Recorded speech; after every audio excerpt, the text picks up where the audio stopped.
அனைவருக்கும் வணக்கம் தோழர்களே. எல்லோரும் எப்படி இருக்கீங்க? ரொம்ப மகிழ்ச்சியாக இருப்பீங்க அப்படின்னு நினைக்கிறேன். இன்றைக்கி வந்து பார்த்தீங்க அப்படின்னா பகுதி அதில் வந்து பார்த்திங்கன்னா தமிழ் கவிஞர்களும் தமிழ் தொண்டும் அந்த டாப்பிக்கில் வந்து சுரதாவை பற்றி இன்றைக்கி பார்க்கலாம். ஓகேங்களா? இந்த பிடிஎஃப் வந்து பார்த்திங்க அப்படின்னா பழைய புத்தகம் புது புத்தகம் ரெண்டுமே சார்ந்திருக்கும். இது ரிலேட்டடான கொஷின்ஸ் வந்து ஓல்டு கொஷின் பேப்பர் கேட்டிருப்பாங்கள்ல, அது ரிலேட்டடாக கொஷின்ஸ் வந்து ஃப்யூச்சரில் எடுத்து போடுறேன். அதே சமயம் இது ரிலேட்டடாக கொஷின்ஸ் வந்து அந்த கம்யூனிட்டி கைட்லைன்ஸ் இருக்குல்ல, அதில் போடுவோம். நான் ட்ரை பண்ணி பாருங்கள். பிடிஎஃப் வேணும் அப்படின்னா நம்ம டெலகிராம் சேனலில் ஜாயின் பண்ணிக்குவோம். அதில் எல்லாமே சென்ட் பண்ணுறேன். ஓகேங்களா? ஓகே, வாங்க வீடியோக்குள்ளே போகலாம்.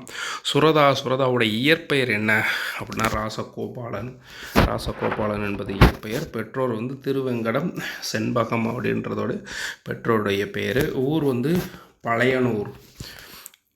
ஓகேங்களா? ஊர் வந்து பழையனூர். பட்டங்கள் வந்து கலைமாமணி, உவமை கவிஞர்.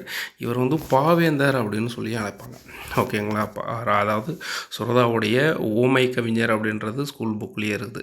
கலைமாமணி, பாவேந்தர் அப்படின்றது கொஞ்சம் டிஃப்ரெண்ட்டான தகவலாக இருக்கும். அதுக்கப்புறம் பார்த்திங்கன்னா நூல்கள் என்னென்ன அப்படின்னா தேன்மலை, துறைமுகம், சுவரும் சுண்ணாம்பும், உதட்டில் உதடு, ஓகேங்களா, பட்டத்தரசி, எச்சில் இரவு, வார்த்தை வாசல், சாவின் முத்தம், அமுதும் தேனும், மங்கையர்க்கரசி.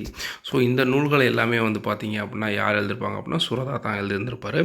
அடுத்து வந்து பார்த்தோம் அப்படின்னா பாவேந்தர் பாரதிதாசன் மீது போன்ற பற்றின் காரணமாக தம் பெயரை என்னன்னு சொல்லி மாற்றியிருந்திருக்காரு. சுப்பு ரத்தினதாசன் அப்படின்னு சொல்லி மாற்றிப்பார். ஸோ அப்போ பாவேந்தர் வந்து பார்த்தீங்க அப்படின்னா பாரதியார் மீது கொண்ட பற்றின் காரணமாக பாரதிதாசன் மாற்றிப்பார். இவர் வந்து என்ன பண்ணிருப்பார்னா பாரதிதாசன் மீது கொண்ட பற்றின் காரணமாக சுப்பரத்தினதாசன். ஸோ அவர் பேர் வந்து பார்த்திங்கன்னா பாரதிதாசனும். இயற்பெயர் என்ன? சுப்பரத்தினம் இல்லையா? பாரதியாரோட இயற்பெயர் வந்து சுப்பிரமணியன்.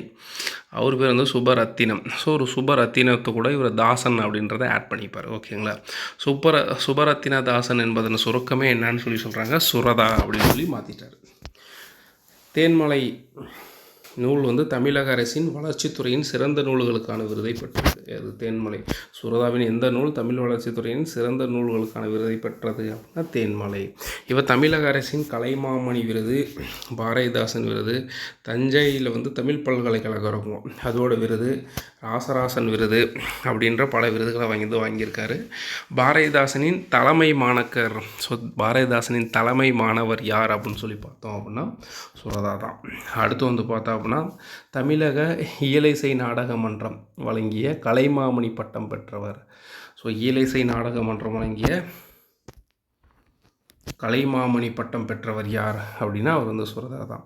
பாவேந்தர் நினைவு பரிசு பெற்ற முதல் பாவலர். ஓகேங்களா? பாவேந்தர் அதாவது சிறந்த தமிழ் ஆசிரியர்களுக்கான பரிசு கொடுக்குறாங்கல்ல, அதில் பாவேந்தர் நினைவு பரிசு பெற்ற முதல் பாவலர் யார் அப்படின்னா சுரதா. தமிழகத்தில் உள்ள பாவலர்களுக்கெல்லாம் தலைமை பாவலர் என்று அழைக்கப்படுகிறார். ஏன்னா ஃபஸ்ட்டு வந்து அந்த பாவலர் விருது வந்து யார் வாங்கியிருப்பா? சுரதா தான் வாங்கியிருப்பா. அதனால தான் அவர் வந்து என்ன சொல்கிறாங்க, பாவேந்தர் விருதை வந்து சிறந்த தமிழ் ஆசிரியர்களுக்கு கொடுப்பாங்கள்ல, அது வந்து தமிழகத்தில் உள்ள பாவலர்களுக்கெல்லாம் தலைமை பாவலர். ஏன்னா அவர் ஃபஸ்ட்டு வாங்கினதுனால அந்த மாதிரி சொல்கிறாங்க. உவமைகளை பயன்படுத்துவதில் வல்லவர். அதனால தான் என்னன்னு சொல்கிறோம், உவமை கவிஞர் அப்படின்னு சொல்லி சொல்கிறோம். உவமை கவிஞர் என இவரை புகழ்ந்தவர் யார் அப்படின்னா ஜெகசிற்பியான் அப்படின்றவர் வந்து உவமை கவிஞர் என்று சுரதாவை வந்து புகழ்ந்திருக்கார். இவர் எழுதின கட்டுரை என்ன அப்படின்னா முன்னும் பின்னும் அப்படின்ற கட்டுரையை வந்து எழுதியிருக்காங்க. முழுக்க கவிதையை கொண்ட காவியம் என்ற இதழை நடத்தியதோடு இலக்கியம், விண்மீன், ஊர்வலம் போன்ற இலக்கிய ஏடுகளையும் நடத்தினார். அதாவது முழுக்க கவிதையை கொண்ட காவியம் சுரதாவின் நூல் எது அப்படின்னா இதழ் எது அப்படின்னா முழுக்க கவிதையை கொண்ட காவியம் அப்படின்ற இதழை நடத்தியிருக்காரு. இலக்கியம், விண்மீன், ஊர்வலம், இலக்கிய ஏடுகள் என்னென்னு பார்த்துக்கோங்க. இலக்கியம், விண்மீன், ஊர்வலம் போன்ற இலக்கிய ஏடுகளையும் வந்து நடத்தியிருக்கார். ஓகேங்களா? அடுத்து வந்து பார்த்தோம் அப்படின்னா நடத்திய இதழ்கள் மற்றெல்லாம் என்னென்னா காவியம் அப்படின்னா முதல் கவிதை இதழ் வந்து காவியம் அப்படின்ற இதழை நடத்தியிருக்காரு. இலக்கியம், ஊர்வலம், சுரதா இதெல்லாம் வந்து அவர் நடத்திய இதழ்கள். ஸோ முதல் கவிதை இதழ் எது அப்படின்னா காவியம். முதல் கவிதை இதழை நடத்தியவர் யார் அப்படின்னா வந்து சுரதா தான். ஓகேங்களா? மற்றொரு பாரதி பிறந்து விட்டான் என சுரதாவை பாராட்டியவர் வாரா. மற்றொரு பாரதி பிறந்து விட்டான் என சுரதாவை பாராட்டியவர் யார்? வாரா அப்படின்றவர் சுரதாவை அதாவது மற்றொரு பிறந்து விட்டார் என்று யாரை பாராட்டினார்னா சுரதா. அதே மாதிரி சுரதாவை மற்றொரு பாரதி பிறந்து விட்டான் என்று பாராட்டியவர் வாரா. ஸோ அதே மாதிரி வந்து பாரதியார் வந்து பார்த்திங்கன்னா பாரதியாருக்கு வந்து தேசிய கவி அப்படின்ற பட்டம் வழங்கியவர் யார் அப்படின்னா அவர் வந்து வாரா தான். ஓகேங்களா, நிறைய பேர்த்துக்கு வாரா வந்து என்ன பண்ணிருப்பார், பட்டம் வழங்கி இருந்திருப்பார். உங்களுக்கு தெரியலை, அதுக்கு ஆன்சரே தெரில அப்படின்னும் போது வாரா ஆப்ஷனில் தான் போட்டு வந்துருங்க, தப்பு இல்லை. கற்றவர் முன்தாம் கற்ற கல்வியை கூறல் இன்பம். கற்றவர் முன்தாம் கற்ற கல்வியை கூறல் இன்பம். வெற்றியை வாழ்வில் சேர்க்கும் வினைபுல புரிதல் இன்பம். வெற்றியை வாழ்வில் சேர்க்கும் வினைபுலம் புரிதல் இன்பம். சிற்றின கயவரோடு சேராது வழங்கல் இன்பம். பெற்றதை வழங்கி வாழும் பெருங்குணம் பெறுதல் இன்பம். பெற்றதை வழங்கி வாழும், அதாவது நமக்கு கிடைச்சதை மற்றவங்களுக்கு கொடுத்து வாழ்கிறது அதோடைய பெரும் இன்பம் அப்படின்னு சொல்கிறார். சொற்பொருள் இசைப்பட புகழுடன். இசைப்பட அப்படின்னா புகழுடன். கையவர் கீழ்குணம் உடையோர். கையவர் அப்படின்னா யார், கீழ்குணம் உடையோர். கையவர் அப்படின்னா கீழ்குணம் உடையோர் அப்படின்றவங்க. இலக்கணம் வழங்கி வினையச்சம் தளிர்க்கை ஓமை தொகை. வழங்கி அப்படின்னா என்னது, வினையச்சம். தளிர்க்கை அப்படின்னா ஓமை தொகை. கற்றல் பெறுதல் வாழ்தல் அப்படின்னா தொழிற்பெயர். கற்றல் பெறுதல் வாழ்தல் அப்படின்றது எதை குறிக்கிறது, தொழிற்பெயர். வழங்கி வினையச்சம் தளிர்க்கை ஓமை தொகை. ஓகேங்களா. அடுத்து வந்து இயற்கை எழில் காடு. கார்த்திகை தீபம் என காடெல்லாம் பூத்திருக்கும். பார்த்திட வேண்டுமடி கிளியே பாவை குளிருமடி. பச்சை மயில் நடுங்கும் பன்றி கிழங்கெடுக்கும். நச்சரம் வங்கலங்கும் கிளியே நரியெல்லாம் மூளையிடும். அதிமதுர தலையா யானைகள் தின்றபடி புதுநடை போடுமடி கிளியே பூங்குயில் கூவுமடி. சிங்கம் புலிக்கரடி சிறுத்தை விலங்கினங்கள் எங்கும் திரியுமடி கிளியே இயற்கை விடுதியினிலே. இயற்கை விடுதின்னு அது காட்ட தான் குறிக்குது. ஓகேங்களா. ஈன்று அப்படின்னா பெற்று. சொற்பொருள் ஈன்று அப்படின்னா பெற்று. கொம்பு அப்படின்னா கிளை. அதிமதுரம் அப்படின்னா மிகுந்த சுவை உடைய. அதிமதுரம் அப்படின்றது எதை குறிப்பிடுது, மிகுந்த சுவை. நச்சரவம் விடமுள்ள பாம்பு. நச்சரவம் அப்படின்னா அது விடமுள்ள, அதாவது விஷமுள்ள. விடம்னா விஷம். ஓகேங்களா, விஷமுள்ள பாம்பு. சுரதாவின் கவிதைகள் எனும் நூலில் இயற்கை எழில் எனும் பகுதியிலிருந்து எடுக்கப்பட்டிருக்கு. ஸோ சுரதாவின் கவிதைகள் இயற்கை எழில் அப்படின்னு இது வந்து பார்த்திங்கன்னா புது புத்தகத்தில் இருக்கிற பாடல். ஓகேங்களா. இப்பாடல் கலிக்கன்னி பாவை வகையை சேர்ந்தது. கலிக்கன்னினா என்ன அப்படின்னா, கிளியின் ஒளி போன்ற இனிய சொற்களை பேசும்.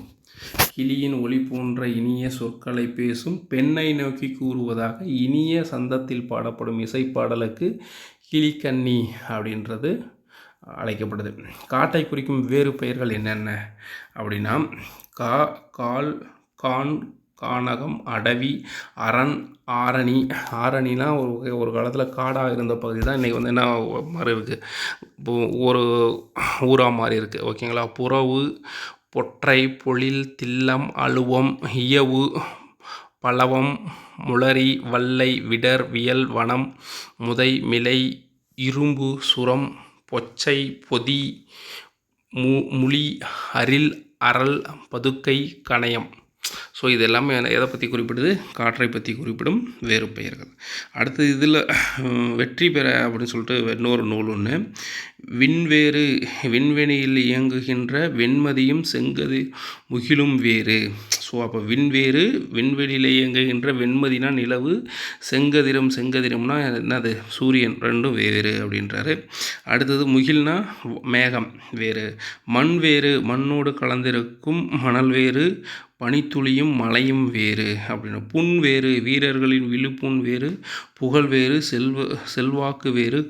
காணும் கண் வேறு கல்விக்கண் வேறு. கற்றவர் கவிநடையும் உரைநடையும் வேறு அப்படின்னு சொல்கிறோம். இது எந்த பாவகைனா என்சீர் கலிநெடிலடி ஆசிரிய விருத்தம். என்சீர் கலிநெடிலடி ஆசிரியர் விருத்தம்.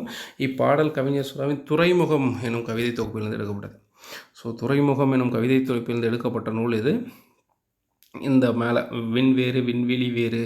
ஸோ இதில் ஏதாவது ஒரு லைன் கொடுத்து சடனாக வந்து கேட்கறதுக்கான வாய்ப்பு இருக்குது. இதுக்கும் ஒரு டைமுக்கு ஒரு 3-4 டைம் படித்து வச்சுட்டிங்க அப்படின்னா ரொம்ப ஹெல்ப்ஃபுல்லாக இருக்கும் உங்களுக்கு. அடுத்து வந்து மேற்கோள்கள். படித்திருக்கும் வினாக்கூறி போல் மீசை வைத்த பாண்டியர்கள் அப்படின்னா மேற்கோள். இந்த வரிகளுக்கான சொந்தக்காரர் சுரதா. தடை நடையே அவர் எழுத்தில் இல்லை வாழைத்தண்டுக்கு தடுக்கின்ற கணுக்கள் உண்டு பாரதிதாசன் கவிதை குறித்து கூறியது. ஸோ பாரதிதாசன் கவிதை கொடுத்து என்ன சொல்கிறது, தடைநடையே அவர் எழுத்தில் இல்லை, தடைநடையே அவர் எழுத்தில் இல்லை, வாழைத்தண்டுக்கா தடுக்கின்ற கணுக்கள் உண்டா அப்படின்னு சொல்லிட்டு பாரதிதாசன் கவிதைகளை பற்றி சுரதா வந்து மேற்கோள் அதாவது குறித்து பெருமையாக பேசியிருந்திருப்பார். தத்திக்கும் தமிழே முத்து முத்தாய் பாடல் செய்தவர் திருவள்ளுவர். ஸோ தத்திக்கும் தமிழே முத்து முத்தாய் பாடல் செய்தவர் திருவள்ளுவர் அப்படின்னு சொன்னவர் யார், சுரதா. தேன் போல தித்திக்கும் தமிழே வினை சொற்கள், தேன் போல தித்திக்கும் தமிழே அப்படின்னு சொல்லி தமிழை இப்போ சொன்னவர் யார் அப்படின்னா சுரதா. அடுத்து வந்து பார்த்தோம் அப்படின்னா வினைச்சொற்கள் வேற்றுமையை ஏற்பதில்லை, வினைச்சொற்கள் வேற்றுமையை ஏற்பதில்லை, வெறும் பாட்டை தமிழ்ச்சங்கம் சேர்ப்பதில்லை. ஓகேங்களா, வினைச்சொற்கள் வேற்றுமையை ஏற்பதில்லை, வெறும் பாட்டை தமிழ்ச்சங்கம் சேர்ப்பதில்லை அப்படின்ற மேற்கோள் கூறியவர் யார், சுரதா. இரட்டை கிளவி போல் இணைந்தே வாழுங்கள், பிரிந்தால் பொருள் இல்லை அப்படின்னு இதை சொன்னவர் சுரதா தான். அடுத்தது, பாம்பெல்லாம் பூமியையே பாதகமாக பயன்படுத்தி கொள்கின்ற காரணத்தால் பாம்புக்கு பாதம்பூ என பெயரிட்டார். பாதம்பூ என்பதையே நாம் எல்லோரும் பாம்பென்று கூறுகிறோம். ஸோ பாம்புக்கு அதாவது பாதம்பூ அப்படின்னு பெயரிட்டு அதையே இப்போ என்னன்னு சொல்கிறோம், பாம்பு அப்படின்னு சொல்லிட்டு நம்ம எல்லாம் கூறுறோமா. ஸோ அப்படி இது மேற்கோளாக கூறியவர் யார் அப்படின்னா ஓமை கவிஞர் சுரதா. அம்மி அம்மி அரைத்திடவே உதவும் கல்லை அம்மிக்கல் என்கிறோம் அப்படின்னு இதை கூறியவர் யார், சுரதா தான் சொல்கிறாரு. சோகம் தராதவன் அசோகன் என்று அசோகனை குறிப்பிட்டவர் யார் அப்படின்னா அவரும் யார், சுரதா தான். ஸோ ஓகே நண்பர்களே, இந்த வீடியோ உங்களுக்கு பிடிச்சிருக்கும் அப்படின்னு நினைக்கிறேன். பாருங்கள், முடிஞ்ச நோட்ஸ் எடுத்து வச்சுக்கோங்க, ரொம்ப ஹெல்ப்ஃபுல்லாக இருக்கும். அடுத்தடுத்த காணொலியில் அடுத்தடுத்த கிளாஸ் பார்க்கலாம். நன்றி நண்பர்களே, பாய்.